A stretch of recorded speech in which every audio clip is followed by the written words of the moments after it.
मिरज तालुक्यातील अंकली फाट्यावर गावठी पिस्तूल विक्रीसाठी आलेल्या दोघांनी ट्रायल घेताना झालेल्या गोळीबारात प्लॉट एजंट आदित्यकुमार अशोक नाईक हा गंभीर जखमी झाला। या प्रकरणी पिस्तूल देणाऱ्यासह दोघांना ग्रामीण पोलिसांनी गजाआड केला आहे।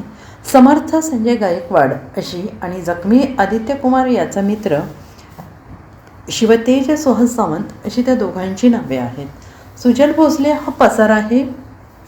यातील समर्थ गायकवाड हा रेकॉर्डवरील गुन्हेगार असून तो मोक्कातून जमिनावर बाहेर आला आहे। पिस्तूल चालू स्थितीत आहे की नाही याची ट्रायल समर्थ गायकवाड यांनी घेतली होती आणि त्यातून हा गोळीबार झाल्याचं तपासात समोर आलं आहे। पोलीस अंमलदार विष्णू काळे यांनी ग्रामीण पोलीस ठाण्यात फिर्याद दिली आहे। दरम्यान समर्थ गायकवाड बंदुकीची ट्रायल दाखवत होता, त्यामुळे त्यावेळेस तो चारचाकीत मागे बसला होता, तर जखमी आदित्यकुमार हा चालक जागी बसला होता। 2 राऊंड पिस्तूलमध्ये बसल्यानंतर ट्रिगर न दाबता गोळीबार झाला। सीटमध्ये घुसून गोळी आदित्यकुमार याला लागली, यातून तो जखमी झाला आहे। त्याच्यावर सांगलीतील एका खाजगी रुग्णालयातील अतिदक्षता विभागात उपचार सुरू आहेत। उपचारानंतर त्याच्यावर देखील कारवाई करणार असल्याचं पोलिसांनी म्हटलं आहे। Bureau report SPN Marathi.